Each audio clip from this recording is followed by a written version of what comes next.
Gue akhirnya pengen ngomong tentang satu hal ini yang untuk saat ini bisa dibilang cukup urgent. Buat teman-teman yang masih belum familiar tentang hal ini, udah banyak banget orang yang jelasin dari sisi politiknya dan hukum dan apa yang sebenarnya lagi terjadi negara kita untuk level pemerintahan dan apa dampaknya untuk kedepannya itu udah banyak yang bahas. Tapi sebenarnya gue di dalam video ini gue pengen ngomongin tentang hal yang masih bakal bisa berlaku sampai masa kedepannya. Gue gak tahu kedepannya bakal kayak gimana, gue gak tahu apa yang akan terjadi kedepannya di negara kita, tapi menurut gue ini polanya akan berulang-ulang dan apapun yang gue jelasin di dalam video ini, semoga masih bakal relevan untuk kedepannya.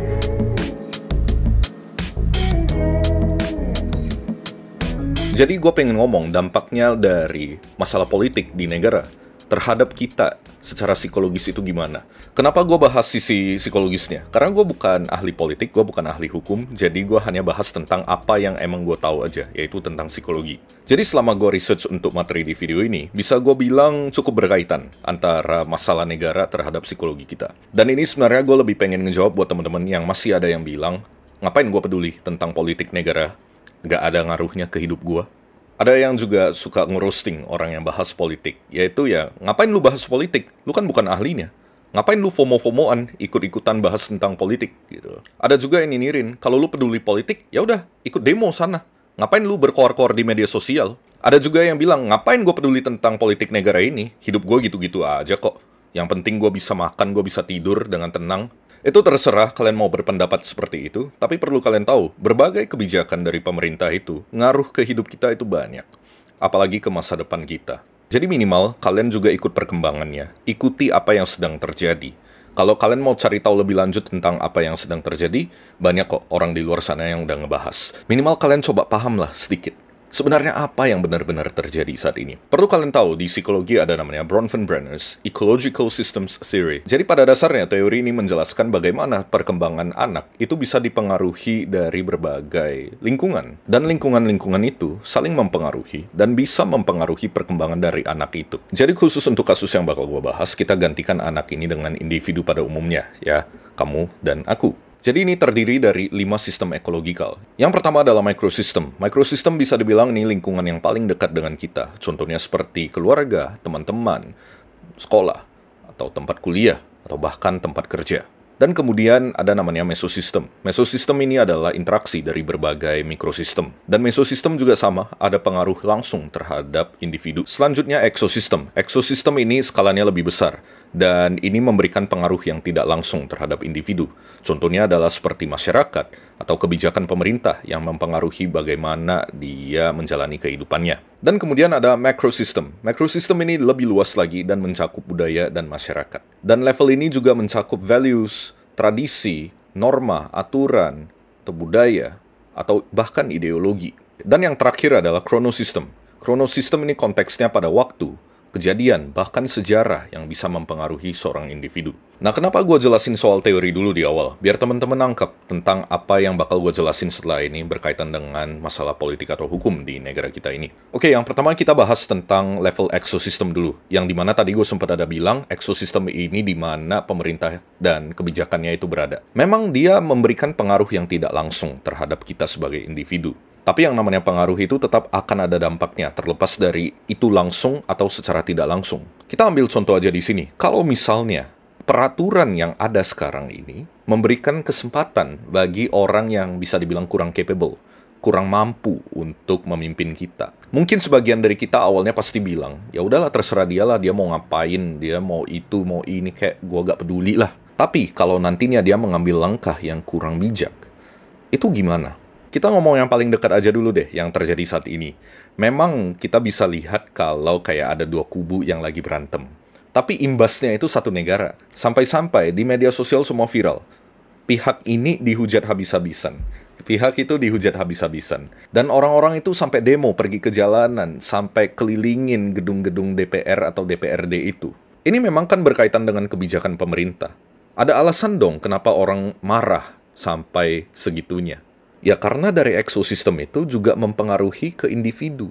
Kita masuk lagi ke mikrosistem. Karena ketidakstabilan politik saat ini, keluarga juga di dalam keluarga internalnya juga pasti merasa kayak cemas atau takut. Atau ada beberapa kebijakan yang saat ini justru bikin keluarga kayak kesulitan secara ekonomi atau apapun itu.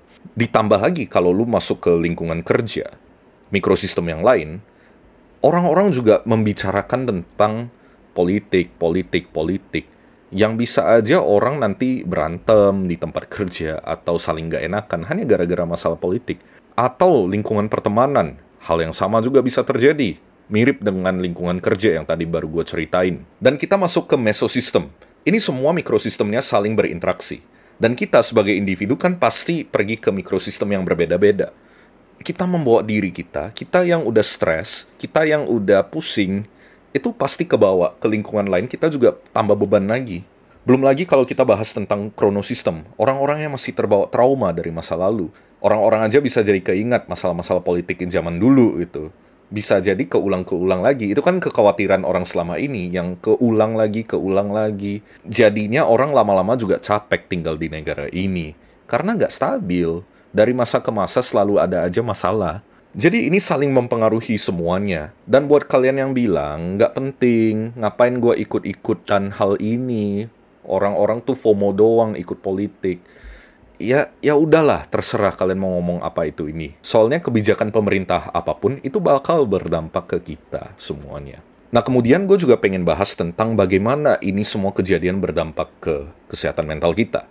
Mungkin ada beberapa teman-teman pasti menganggap remeh, menganggap ini sepele, kayak masa gara-gara masalah pemerintah kita punya masalah di mental health. Itu bukan masalah lemah atau kuat.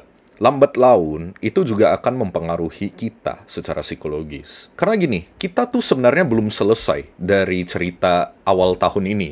Buktinya aja adalah sampai detik ini ada aja orang yang masih suka bawa-bawa pendukung 02, pendukung 01 atau 3 gitu. Belum lagi ada yang bilang kalau lu pendukung 02, lu pasti pendukungnya si.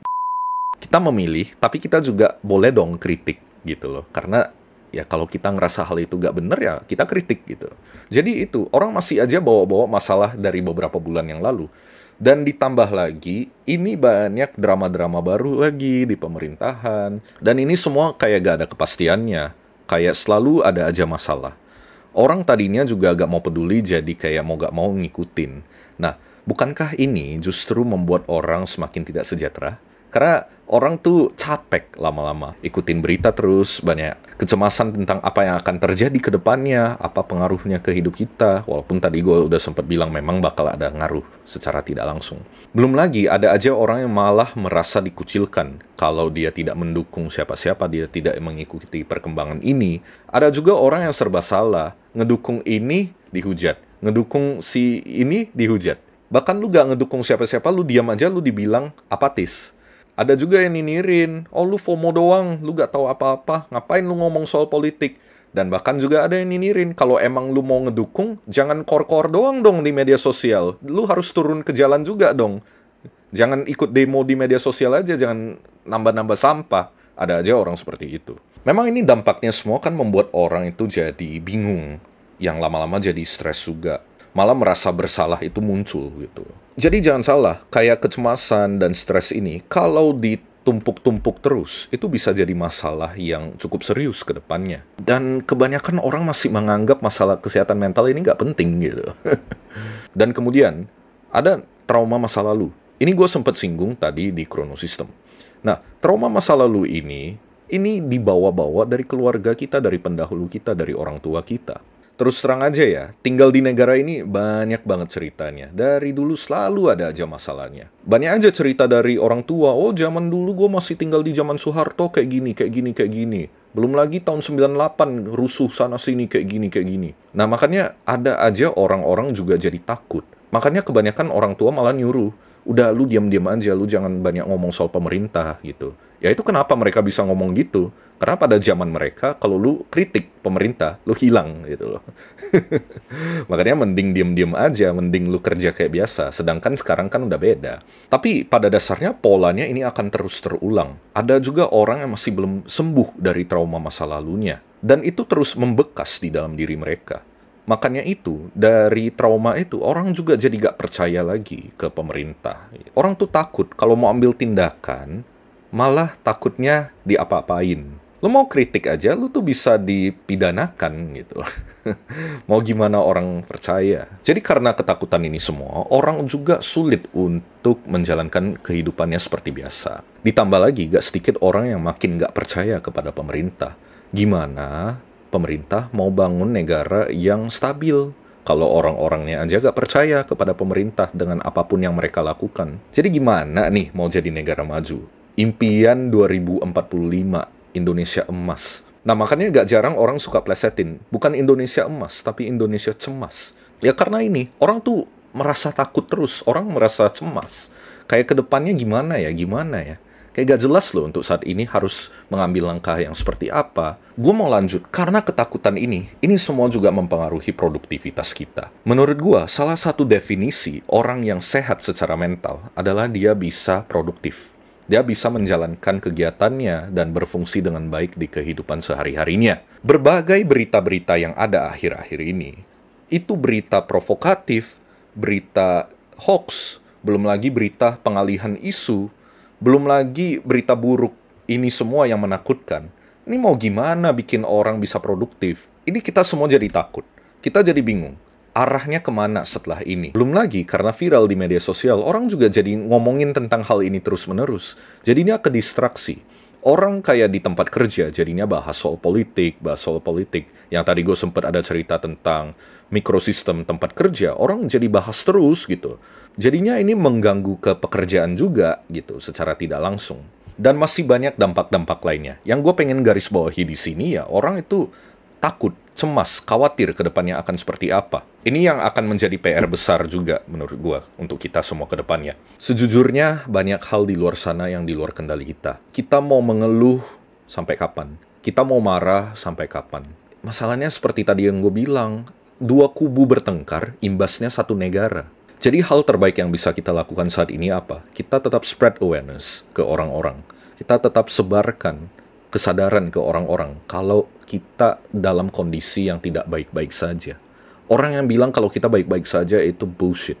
Karena kita memang lagi nggak baik-baik gitu loh. Ya kita tetap harus ikut perkembangan, kita tetap harus kawal, kita tetap harus pantau apa yang lagi terjadi. Tapi bukan berarti ini semua kita biarkan untuk membuat kita makin stres. Yes, gue paham. Kita bisa aja makin stres karena dampak-dampak yang tadi gue udah jelasin. Tapi kita bisa mengatur, kita bisa manage gimana diri kita tetap bisa produktif, terus menjaga diri. Ingatkan orang-orang sekitar kita, jaga diri. Ya, jaga diri ini bukan hanya secara fisik, tapi secara mental juga. Tetap ikuti perkembangan, tapi batasi konsumsinya. Contohnya, kalian hanya ikuti berita di pagi dan di sore. Kalian jangan lupa juga untuk menjalankan hobi atau hal-hal yang memang kalian senangi. Jangan lupa juga untuk olahraga, nongkrong sama teman-teman atau keluarga. Kemudian, jangan lupa juga untuk bicarakan tentang apa yang kalian rasakan saat ini. Khususnya ketika kalian udah baca berita-berita ini semua. Gue pribadi, gue juga kadang pengen marah. Gue pengen kesel. Tapi ya, ada baiknya kita bicarakan lah ke orang-orang terdekat kita. Misalnya lagi nongkrong sama teman, ya kita ngomong aja, ya memang gue lagi kesel baca berita ini semua. Tetap ingat, kalian masih punya kegiatan yang harus dijalankan. Kalian masih punya keluarga yang harus kalian dukung. Kalian punya teman-teman sekitar yang kalian harus dukung juga. Jadi, apapun niniran orang di luar sana yang katanya lu FOMO, atau sotoy, atau bahkan ada yang bilang lu apatis, atau apapun itulah. Cobalah, gak usah peduli. Orang tuh taunya hanya bacot doang. Jadi pada intinya, tetap ikuti perkembangan yang terjadi saat ini. Tapi jangan lupa juga untuk menjaga diri, saling menjaga orang-orang di sekitar kalian gitu. Dan terus menjalani kegiatan seperti biasa. Dan jangan lupa juga untuk terus banyak berharap dan banyak berdoa. Semoga negara kita pulih ke depannya. Dan semoga kita bisa dalam kondisi yang jauh lebih baik lagi ke depannya. Semoga ketika kalian yang nonton ini dari masa depan, kita semua di dalam kondisi yang jauh lebih baik.